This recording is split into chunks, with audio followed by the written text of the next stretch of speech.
今天我们来烘个豆哈，这边刚好有一台我们台湾厂商 Rolltech 的烘豆机，这是小型的嘛，它是可以烘300到600克。我们今天准备这个300克的豆子，待会来烘烘看。烘之前我们先看一下机器好了，它的最大特色我觉得是它后面有个后燃机，你知道吗？后燃机是干嘛呢？你这边烘豆对不对？它会有烟排出来，对不对？后燃机制会把那个烟烧掉，所以出来的几乎是不会有烟，然后味道也会比较淡一点。先开机，我们要烘之前要先预热。这边有个操作萤幕面板，火力、风力，主要就控制这两个。火力它有个安全机制哈，拉起来即时显示嘛，你的火力有多大。我们要下300克的话，我们大概要预热到165到170度左右。风力呢，0到100，对不对？这样就有风的声音，对不对？关小。然后它旁边呢，压差表，风大的时候呢，它压力会上去。这个压差表。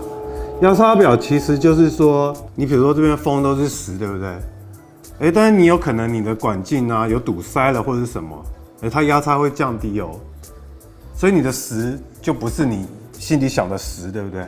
因为它风的流速变慢了，所以压差表也是蛮重要的，要看一下，因为你在烘的时候一定要有空气新鲜空气进去嘛。那当我们在预热的时候，我们先风关小。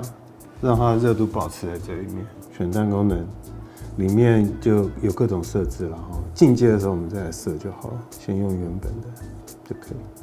然后再接下来呢，这边有2个 RO 这个是豆温，这个是风温，所以你两边要看。这边有个绿烟的开关，开起来后面它后燃机就启动。这个冷却就是下面这冷却盘，我们可以开，有没有？下面冷却盘，那当然现在不用了。这个 reset 是这个 timer， 这边有个计时器，所以你按烘焙的时候，它就开始跑；你按 reset， 它就重新计了。这个你可以怎么用呢？比如说一爆过15秒，它就要下。有这个想法的话，那你可以一爆的时候就按 reset， 对不对？然后让它看时间到，然后下豆子。这个其实他们今年改的款哈。里面那个锅炉现在是有打洞，就会变味道，可能层次会更丰富一点，有点接近直火的感觉。这边还有一个接口，这个 USB 嘛，对不对？它这个是要干嘛用的呢？可以接到电脑上面。那电脑你有装 Artisan 的话，可以记录那个烘焙曲线。不过这个是这样啊 ，Artisan 这个呢，你只能记录，它没有办法从 Artisan反向控制风力啊、火力啊，这个没办法，你就只能在这里控制，好吗？这是瓜地马拉的吉拉庄园日晒豆。那待会我们烘完，来看看它变多少克，好不好？看它会损水多少。它的取样棒在这里啊，小小的。这边有个开关，这个就是下豆的，搬上去就会从这里下来。那我们现在就等温度到165的时候，我们就进豆子。机器一定要预热啦，不能冷锅下去炒，火力先不要那么大。我们火力先调个60上下就好。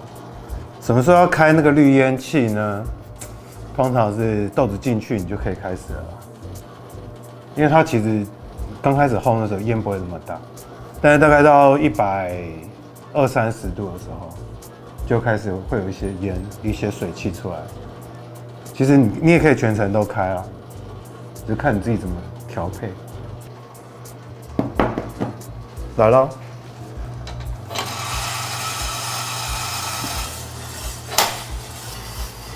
然后刚进豆子，我们火力啊不用太大，风它是0到100嘛，我们20就好，稍微焖一下。然后我们要注意哦，看回温点，准备要回升了哦。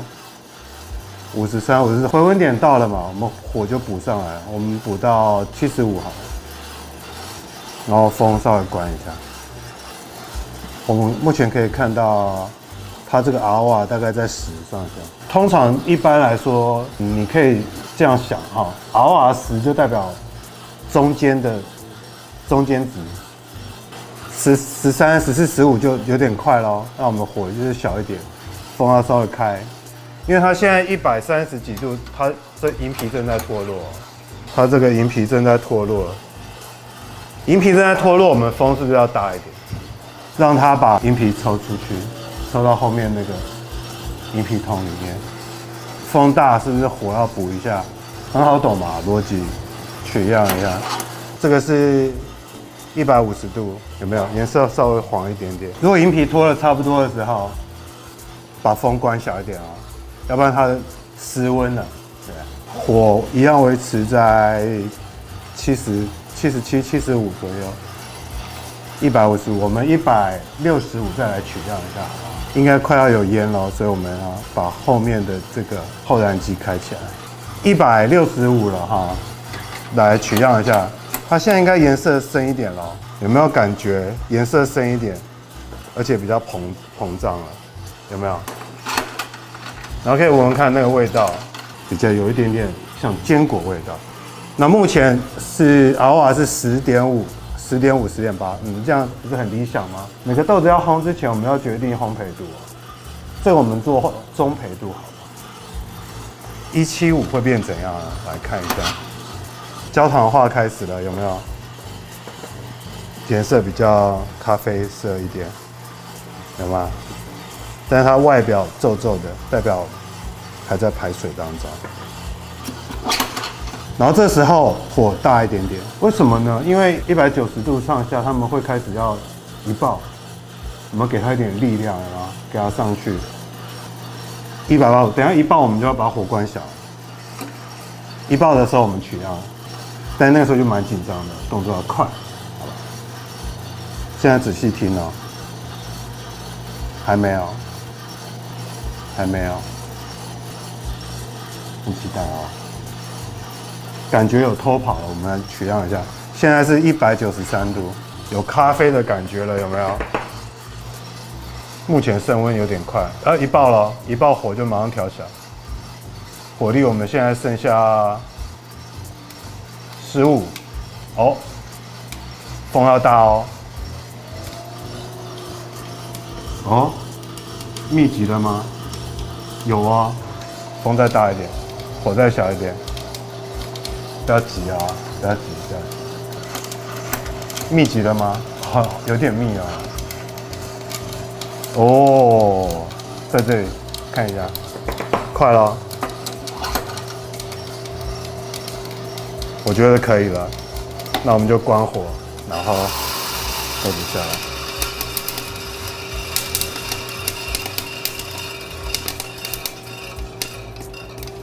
然后这个冷却要打开，可以抽出来看看，看我们烘的怎么样。哦，这样子，还可以哦。好，豆子冷却的时候，我们来复习一下。这个呢，125度正在脱银皮，130。然后呢，130多，银皮已经脱完了，145左右吧。忘记了，豆子膨胀，然后呢，焦糖化开始了，梅纳反应开始了，这个是几度忘记了。好，然后接着呢，这就很像咖啡了，但是它还没有爆。然后你看它这个有点皱皱的，代表说它还在脱水中。真的脱完了呢，往后看，你看它就比较不会那么皱皱。然后当然我们烘的成果是比这个最后取样更深嘛，因为这已经一爆密集之后了。等一下喝喝看有没有问题，好吧？我们来称一下烘完剩几克哈，刚刚放300，对不对？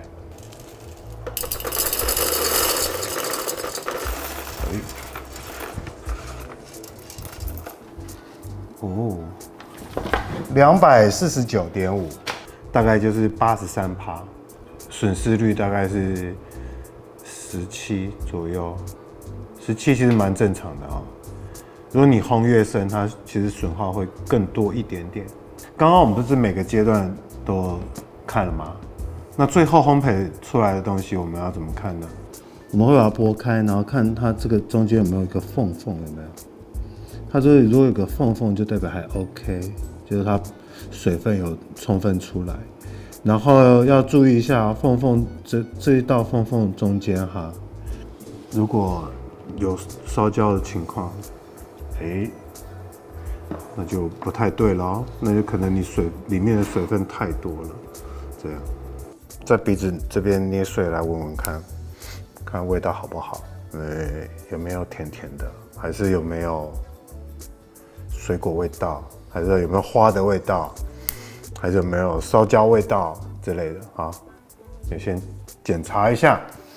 所以大致上呢，烘完豆子从生豆烘到完，大概就长这样。你当然也可以用杯测的方法测一下，对不对？好，那你也可以就是直接做一份手冲来喝喝看嘛，哈。通常烘完是需要摆个24小时，让它透一下气，有没有？再来喝才会比较顺一点。但刚烘好的，它其实味道也会不错哦。我们边冲边讲一下这台机器优缺点好了哈。这台机器呢，我觉得优点是它有后燃系统嘛哈，就不会整间都是烟，有没有？如果你后燃系统有打开的话，但是你还是会有烘焙的味道哦。它不是说没有烟就没有味道啊，还是会有味道哦。还是需要通风保持良好，有没有？抽油烟机可能要开，这是我觉得它最大的优点。然后再来一个是它其实蛮小的，它把很多功能都挤在一起嘛，对不对？冷却盘要坐在里面啊，然后后面有个后燃机600克，可以做这样，它就把它缩得很小。我觉得它那个 ROR 的那个侦测反应是蛮快的。就通常我们会碰到有些机器的问题是，它的话会有一个时间差，有没有？算好再传回来，这中间差了1-2秒，那其实不太对了，跟实际状况差太多。但是它这 ROR 的计算是蛮及时的，算是它的好处吧。准备一爆之前，我们要看 ROR 是要提高，拉高一点。ROR 就是升温速度嘛，升温速度高一点，让它比较有力量这样子。那再来呢，接着就缺点了啊，就是说它机器很多功能挤在一起嘛，对不对？挤在一起的话，就变成像这个散热盘在下面，对不对？那你锅炉它也有余热，那后面又有后燃机，后燃机也在发热啊，冷却盘效率会不好。好，冷却盘效率不好的话，会有什么问题呢？就比如说我们要做很浅的浅焙，然后它这有辐射热啊，散热没有那么快的话，它那个焙度它还会继续往后走一段。所以解决方法是你可能要准备另外一个冷却系统，也是一样，因为它要做到很小，对不对？那它的银皮筒就不会很大，不会很大会有什么问题呢？就代表你烘完一锅，那个银皮筒就要清理了，清理然后再回来再等升温，这样就是它连续炉的它的连续性不会这么好，这样。好，这是我的感觉啦哈。然后接着不是咖啡展了吗？他们今年有展嘛，在4楼 M1109摊位。那你们如果有兴趣的话哈，可以去他们摊位。我觉得是要你实际体验一下嘛，是不是合你用嘛，对不对？好，然后我们来喝喝看哈，看看有没有烘出来很好喝的这个优点，好吧？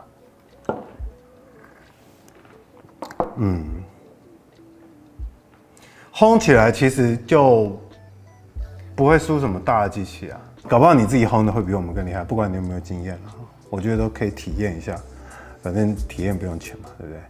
可以去他们摊位看看 M1109。